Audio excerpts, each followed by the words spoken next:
welcome back. Tonight I will be sharing some podcast ghost stories with you. I hope you enjoy. Let's jump in. Ambrose Hill Apparition. One cold winter night, my friend Jay and I were returning from an early movie at the Old Palace Theater in Parkersburg, West Virginia. We took a shortcut down over Ambrose Hill to get to 6th Street.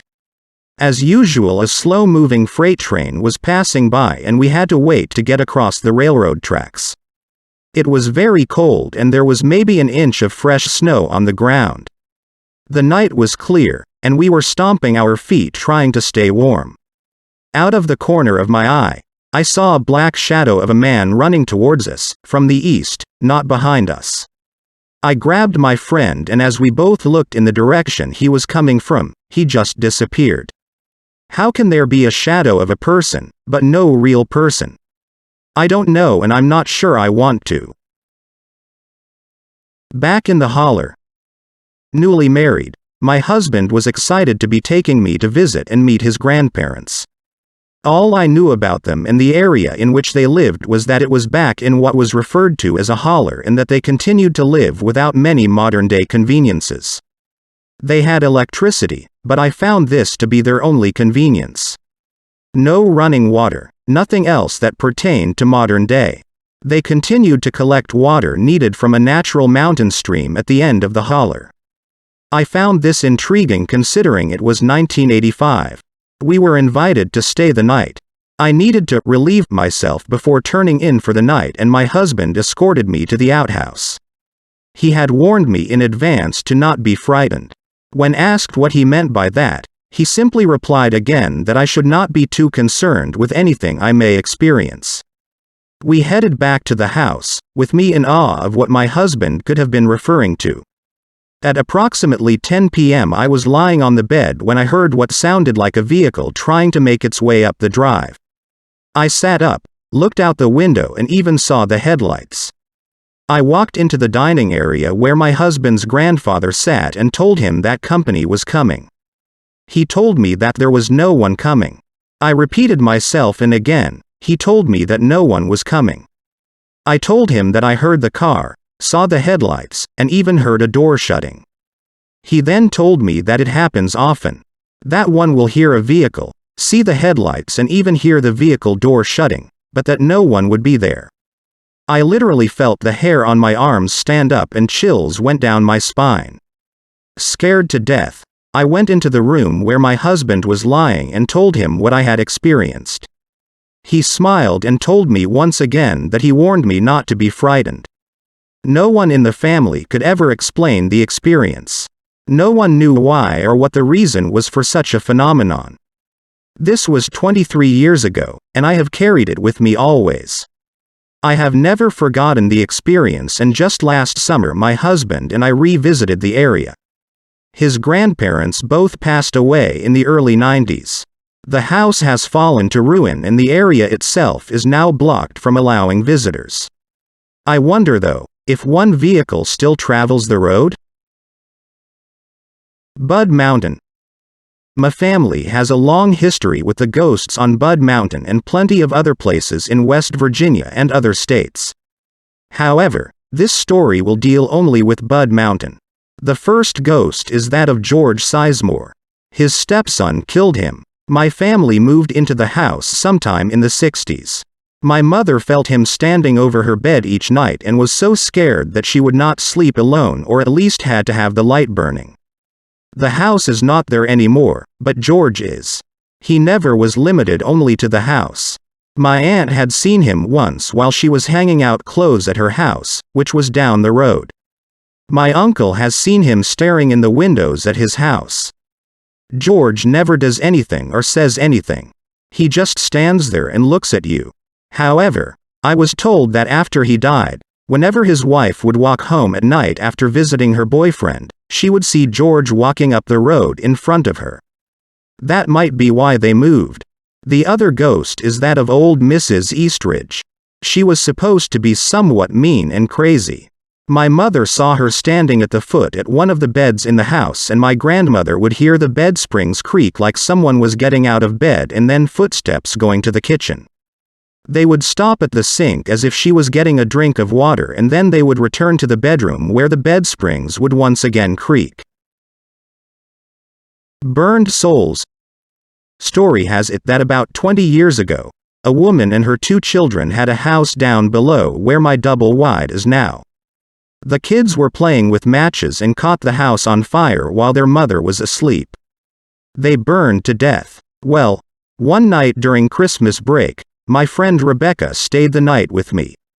We were watching TV and we heard someone laughing. It sounded like children laughing.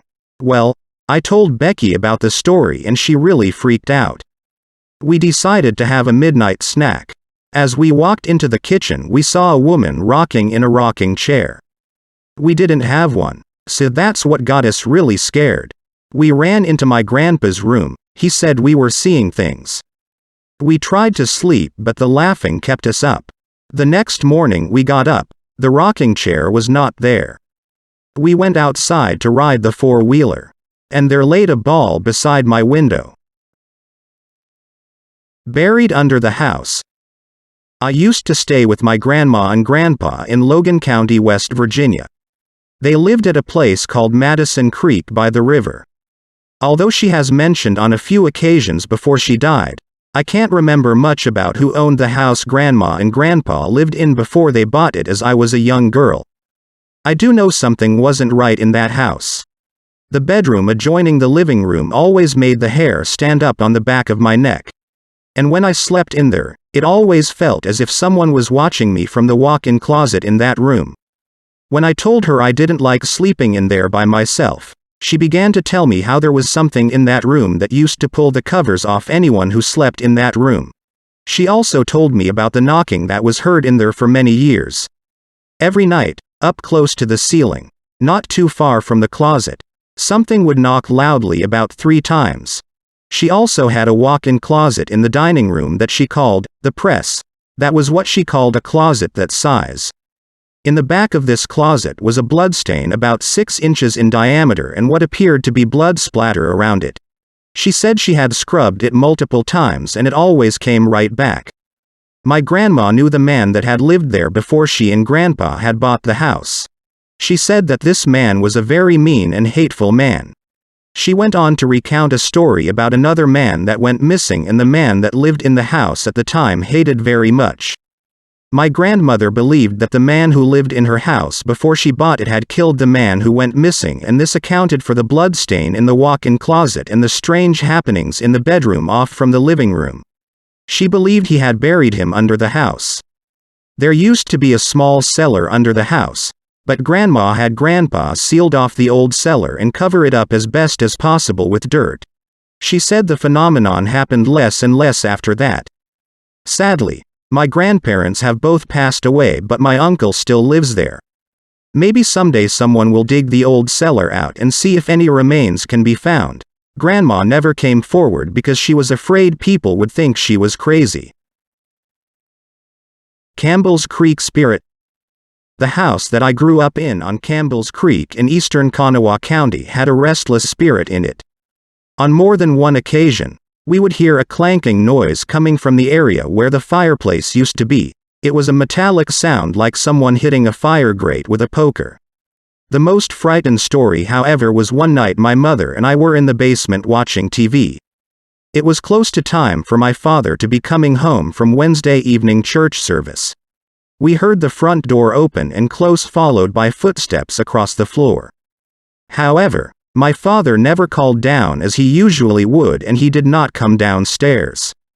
My mother and I found this strange, so I went upstairs to see if my father was okay. No one was upstairs and my father's car was not in the driveway. About 10 minutes later, my father arrived home. These types of noises and happenings continued until my father's death in 1990. Since then, the house has been quiet. Cass Railroad Ghost. My encounter was down at Cass Railroad last July. My dad, my sister, and I had planned to go down to Cass Railroad in Elkins, West Virginia. It is a wonderful place to spend a vacation, but we did not know our cottage would be haunted. But what did you expect from an old train logging station? We took a walk down the side street around 11 a.m. and we found ourselves at a crafts shop, which was a house that a woman lived in.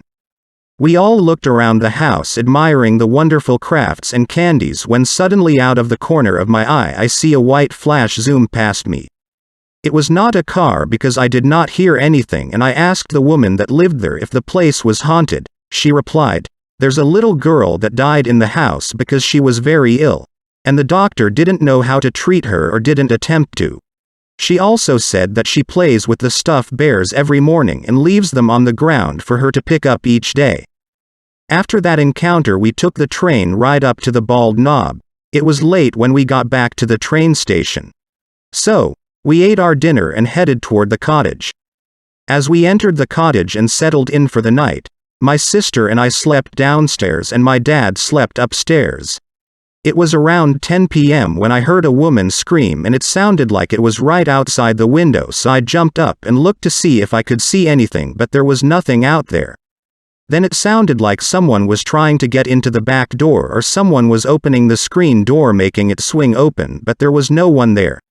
Therefore, I kept waking up every 2 hours and finally it was morning. We left early that morning, and when we got home, we talked about the woman screaming. And little did I know that my dad and sister had also heard someone whistling in the house, but I did not.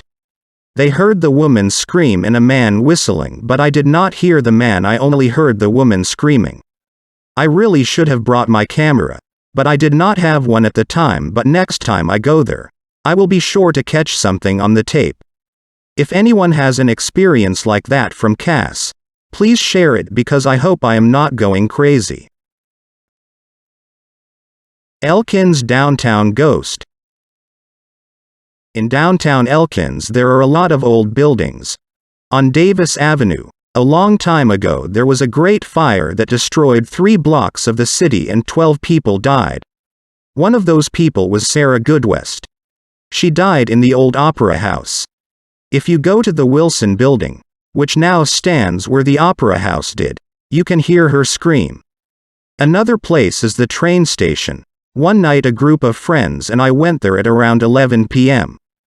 We were just hanging out when a man dressed in a conductor's outfit walked up to us and said, "You're going to miss your train," then disappeared. If you go to Davis Memorial Hospital, you will either see or hear a ghost. This I promise. My Ghost Emmett. This is a true story about something I saw when I was around 5 or 6 years old. We had just moved into a new house when I started seeing a man named Emmett. Emmett was super nice to me, and he never let me get hurt on anything.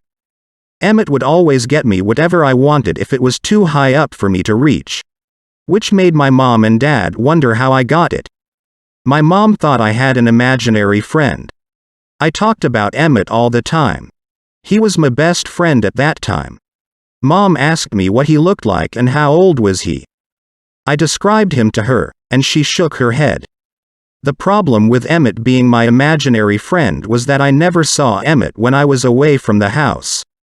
One day I tried to cross the street and almost got hit. The only thing that saved me was Emmett.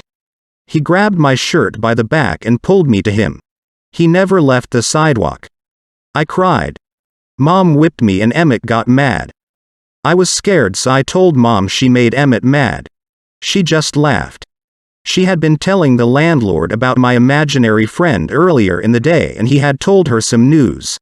She had a picture he had given her, and she wanted me to look at it. She had some other pictures with it, and when she came to one of them, I recognized my friend Emmett. I told her who it was, and she turned white. We moved that night into my grandmother's house. I never knew why we moved until I got older.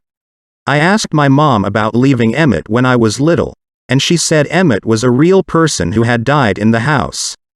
The picture I picked out was of him.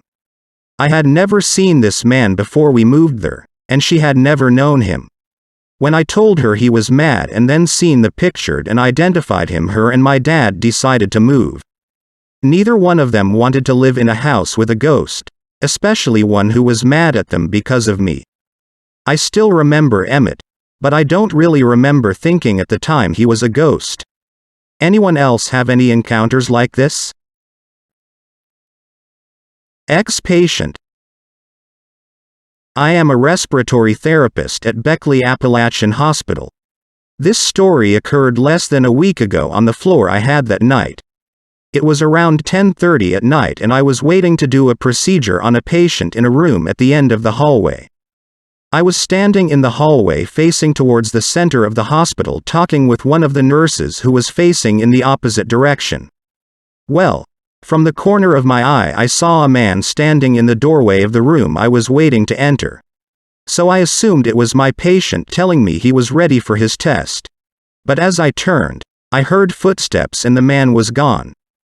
I looked at the nurse and asked her if anyone was standing in the doorway. She said no one was there but she had heard footsteps.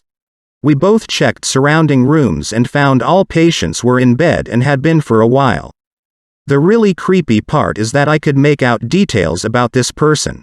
Like he was wearing a green hospital gown and looked just like a man that had passed away in that room several months ago. My only explanation: an ex-patient that came to say hello. Floating woman. I walked the trail in Walker, WV, an old railroad track, to see the scenery and exercise each day. One day I was in the middle of my jog. I felt a cold chill shoot down my spine. I shook it off and ran faster. Then I heard something so loud, so unexpected, and something so horrible words cannot explain. I stopped dead in my tracks, grabbed my ears, and hit my knees. I was alone but felt a presence. I looked up to see a figure coming at me. As it drew closer, I could finally understand what she was saying and tell what it was. It was a floating woman screaming, "Help," and, "Lord help me." Then it disappeared with total silence. I rose to my feet and ran away. I have not been back since. Ghost Girl of Harpers Ferry. I am from a small town called Frederick, Maryland, which is very close to the panhandle of West Virginia. My ghostly story takes place in Harpers Ferry, West Virginia, up by the famous Jefferson Rock, which overlooks the river. A few friends and myself, whom we consider ourselves to be amateur ghost hunters, decided to go night hiking in Harpers Ferry. This time we decided to take a different path than the one we usually take, which is up all the stairs. We decide this time to take the path without stairs behind the wax museum and by the root cellars. As we passed the church on the top of the mountain there on our way up to Jefferson Rock, I felt something tugging on my hand. I looked over at my friends and none of them were holding my hand.